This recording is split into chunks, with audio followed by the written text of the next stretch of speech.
Haveli media, আহলে সুন্নাতুল জামাত, জান্নাতি মহল। দামি পোশাক খুলে হবে, দামি পোশাক খুলে হবে, সাদা কাপড় পরিতে, বাড়িওয়ালা নাহি রে বাড়ি নাই রে দুনিয়াতে, বাড়িওয়ালা নাহি রে বাড়ি নাই রে দুনিয়াতে, বাড়িওয়ালা নাহি রে বাড়ি নাই রে দুনিয়াতে। আওয়াজ করে বলেন ঠিক না বেঠি?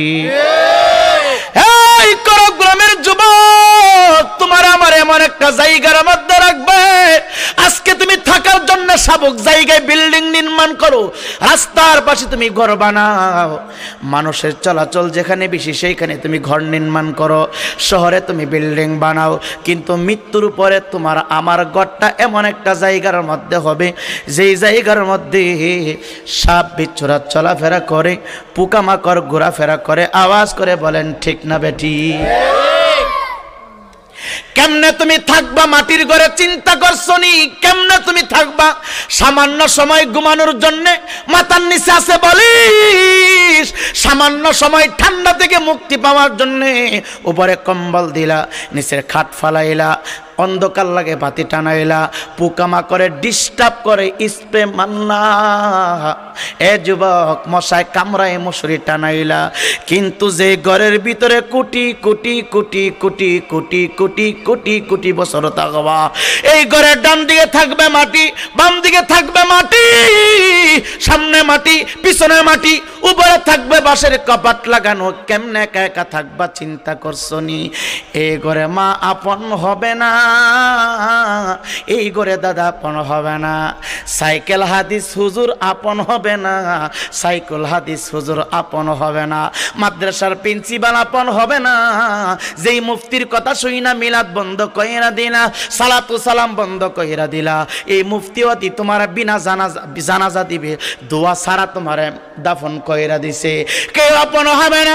আমার মদিনাওয়ালা ডাক ডাক কই মানা হাব্বা সুন্নতি ফাকাদ আহাব্বানি ওয়া মান আহাব্বানি কানা মাই ফিল জান্নাহ। এ করগ্রামের মানুষ শুনো শুনো, নৌকার নির্বাচন করলা, মারা গেলে নৌকার নেত্রী তোমার দেখার জন্য আসবে না। দানের নির্বাচন তুমি করো, মারা গেলে দানের নেত্রী তোমার কবরে আসবে না। লাঙ্গলিয়া লাফালাফি করো, লাঙ্গলরা তোমার কবরে যাবে না। মুফতি সাহেবের পক্ষপাতী হইয়া মিলাদুন নবীর বিরোধিতা করলা, মুফতি তোমার কবরে আসবে না। আমি নবী বইলা গেলাম, মান আহাব্বা সুন্নতি ফাকাদ আহাব্বানি ওয়া মান আহাব্বানি কানা মাই ফিল জান্নাহ। আমি নবীর সুন্নতের নির্বাচন যারা করবা, আমি নবীর সুন্নতের নির্বাচন যারা করবা, যখন কেউ থাকবে না তখন আমি মদিনাওয়ালা তোমাকে রিসিভ কইরা আমার সাথে জান্নাতে থাকমু।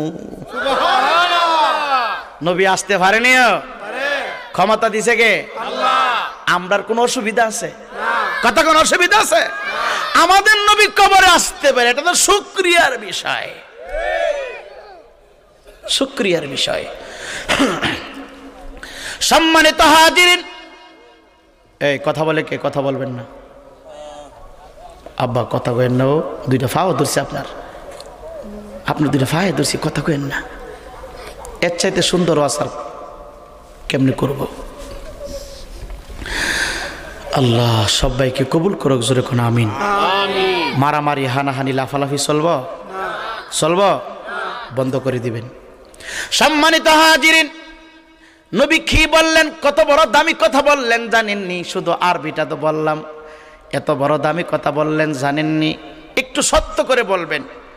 আপনাদের হামিদুর রহমান রাষ্ট্রপতি সাহেব যদি কয়, এই করগ্রামের ফাতি নেতা শোনো, আগামী বৃহস্পতিবার দিন 12টার দিকে আমার সাথে সাক্ষাৎ করবা। হ্যাঁ মেম্বার সাহেব শোনো, আমার সাথে তুমি সাক্ষাৎ করবা, আমি তোমার একটা পার্সোনাল কার্ড দিব, কার্ড দিলে তুমি সব জায়গায় ফিট। বলেন তো এই মেম্বারের আর ঘুমাইব? কথা কই না? কেন? কবে এবারে দেখবে রাষ্ট্রপতি ফোন দিছে, এবারে কথা কইবে আর দাঁত ফালাই দিব, কথা কয় না? এবারে রাষ্ট্রপতি বেড়া ফোন দিছে আমার, কি মনে করছো বেড়া আমি এমনি নেতা বেড়া, কথা কর না? এক সপ্তাহ পরে তার শ্বাস আর ব্লেজার তো কয়েক টন ভাই, কথা কর না, কেন রাষ্ট্রপতির লগে সাক্ষাৎ করব? বলেন আমার নবীর মর্যাদা রাষ্ট্রপতির চাইতে কম না বেশি?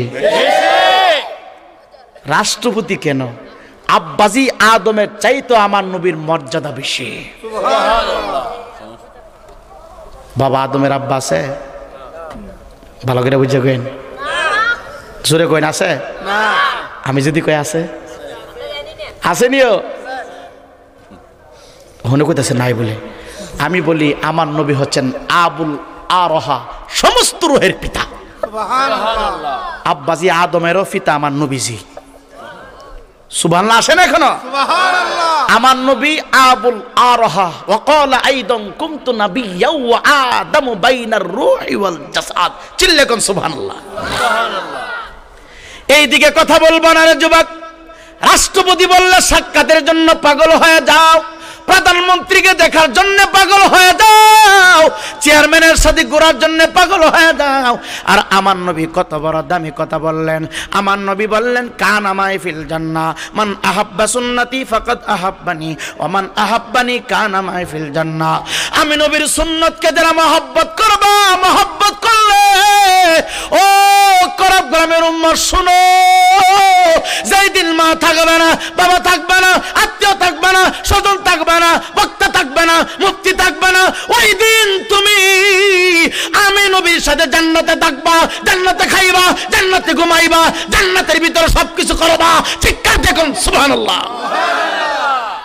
নবীর সুন্নত আমল করার দরকার আসেনি? কথা কোন আসেনি? থাকলে আগামীকাল সবাই খাড়িয়ে খাড়িয়ে প্রস্রাব করবেন। করা যাবে? অনেক যুবক ছেলেরা না বুঝে দাঁড়ায় প্রস্রাব করে, এমন আছে না নাই? যুবক তোমার পায়ে হাত দিচ্ছি, দাঁড়িয়ে আর কোনোদিন প্রস্রাব করা যাবে? দাঁড়িয়ে প্রস্রাব করলে কি হয়? সায়েন্স বলে, বিজ্ঞান বলে, দ্রুত গতিতে তার কিডনি সমস্যা হয়ে যাবে। আর দাঁড়িয়ে প্রস্রাব করা যাবে? দাঁড়িয়ে প্রস্রাব করলে গুনাহে কবিরা হয়। যুবক আমার নবী বললেন আমি নবীর সুন্নতের নির্বাচন করলে আমার সাথে জান্নাতে থাকবা। সুন্নত কি? আমি মাথায় পাগড়ি পরছি প্রধানমন্ত্রীর মহব্বতে না, এটা আমার পেয়ারা নবীর সুন্নত। দাড়িটা লম্বা করছে, এটা আমার পেয়ারা নবীর সুন্নত। এ যুবক, গায়ের মধ্যে লম্বা পোশাক পরিধান করলাম, এটা আমার পেয়ারা নবীর সুন্নত।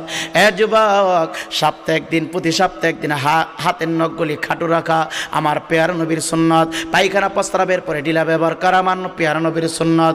খাদ্যের শুরুতে দুইটা হাত কবজি পর্যন্ত ধৌত করা আমার পেয়ারা নবীর সুন্নত।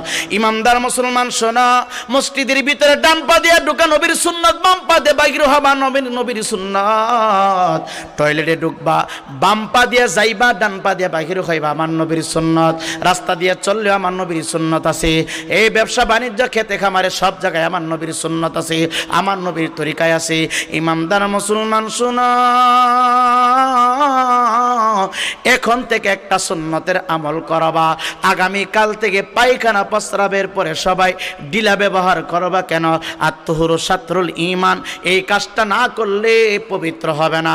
আর পবিত্র সাথে যদি তোমার সম্পর্ক না থাকে, তাহলে তুমি ইমানের সম্পর্ক রাখতে পারবা না। ইমানদার মুসলমান, একটা ওয়াজ বাড়িতে নাই যাইবা, এ যুবক দ্বারা কোনোদিন প্রস্রাব করা যাবে না, দ্বারা প্রস্রাব করবা না। প্রস্রাব পায়খানার পরে ডিলা ব্যবহার করবা, করলে কি হবে? নবী আমার ডাক ডাক মান তামাসসাকা বিসুন্নতি ইনদা ফাসাদি উম্মতি ফালাহু আজরু মিয়াতি শাহিদ। চিল্লে কোন সুবহানাল্লাহ। একটা সুন্নাত যারা জিন্দা করবা, 100 গলা কাটা শহীদের সওয়াব আমার আল্লাহ তোমার আমল নামার ভিতরে দিয়ে দিবে। চিৎকার দিয়ে কোন আল্লাহু আকবার। একটা ঔষধ দেয়া যায়, ঔষধ, এই দেহের ঔষধ। খানার শুরুতে দুইটা হাত কবজি পর্যন্ত ভালো করে ধৌত করবেন, এটা আমার দয়াল নবীর সুন্নত। একটা দস্তরখানা প্লেটের নিচে বিছায় রাখবেন, হতে পারে এটা নতুন গামছা অথবা 1-1.5 গজ ভালো একটা পবিত্র কাপড় প্লেটের নিচে বিছায় রাখবেন, এটা আমার নবীর সুন্নত। যেই পরিমাণ খেতে পারেন সেই পরিমাণ খাবার প্লেটে নেবেন, আমার নবীর সুন্নত। বিসমিল্লাহ বলে খানা শুরু করবেন ডান দিক থেকে। খানাটা খাওয়ার শেষে প্লেটটা পরিষ্কার করে চেটে চেটে খাওয়া আমার নবীর সুন্নত। আঙ্গুলগুলি চেটে চেটে খাওয়া আমার নবীর সুন্নত।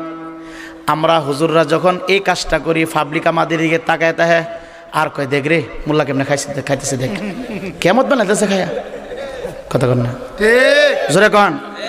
মজা হইলেও খাই, বেমজা হইলেও কি খাই, চাইটা চাইটা খাই। কেন? এটা আমার প্যারা নবীর সুন্নাত। জোরে কোন সুবহানাল্লাহ। সম্মানিত হাজিরিন, এই গতকালকার আগের দিন এক জায়গায় দেশি মুরগির রান দিল, বাজি দিল। খাইয়া যখন বাবাজান হাত চাটতাছি, কয়েকটা যুবক আমরা দেখ হাসে, দেখ দেখ সালমান মজা হয়েছে রে, সালমান মজা হয়েছে। কইটা দি তরকারি কোন সালুন সালুন সালুন মানে সালুন মানে মজা হয়েছে রে, দেখ মোল্লা কেমন হাত চাটতেছে। আমি শুই না মাহফিলে বয়ানটা দিলাম। ভাই, হাত চাটা তরকারি ভালো অথবা মন্দর সাথে কোনো কথা নয়, হাত চেটে চেটে খাতা খাওয়া আমার দয়াল নবীর সুন্নাত। জোরে কোন সুবহানাল্লাহ। আরো জোরে কোন, জোরে কোন। হাত চেটে চেটে খাওয়া আমার নবীর সুন্নাত। পেটটা চেটে চেটে পরিষ্কার করে খাওয়া আমার নবীর সুন্নাত। যুবক, এখন ঔষধটা দিব, ঔষধটা নেবেন বিনা টাকায়, বিনা প্রেসক্রিপশনে, টাকা লাগবে না। কি ঔষধ? প্লেটটা পরিষ্কার করে খাইয়া হাতটা দৌত করবেন প্লেটের মধ্যে। রে যুবক, যে পানিটা প্লেটের মধ্যে থাকবে এই পানিটা ঢিল মেরে অন্য জায়গায় রাখবেন না। বিসমিল্লাহ বলে পানিটা আপনি পান করে ফেলবেন। এই প্লেট দৌত করা পানি আপনার দেহের জন্য মহা ঔষধ আল্লাহ বানায়া দিবে। এইভাবে যারা নিয়মিত পানি পান করবেন, গ্যাস্ট্রিক থাকবে না, আলসার থাকবে না, ভালো হয়ে যাবে, ডায়াবেটিস থাকবে না, মহামারী থাকবে না। আস্তে আস্তে করে দেহ থেকে বেমারগুলি দূর করে দিবেন কে? আল্লাহ। জোরে বলেন কে? এই ইমানদার মুসলমান, আর কথা বলবো না রে যুবক।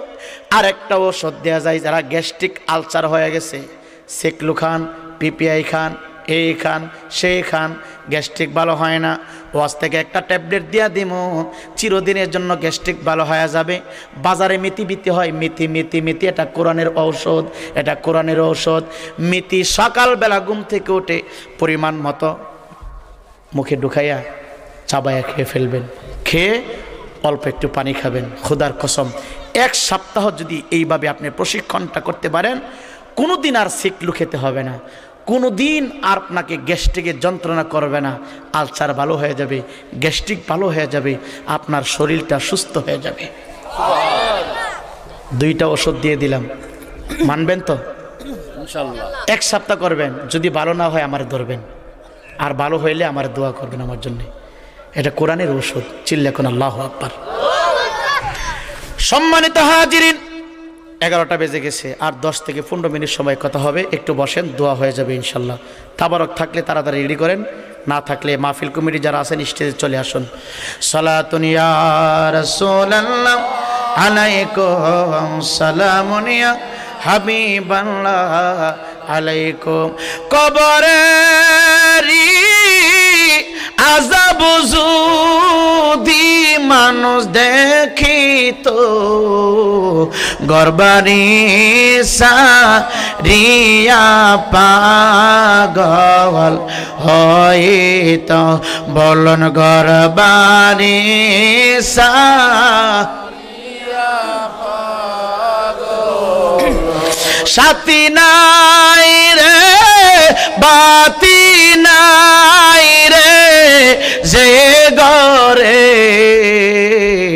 একা একা কেমনে থাকবা, সে ঘরে বাবা একা একা।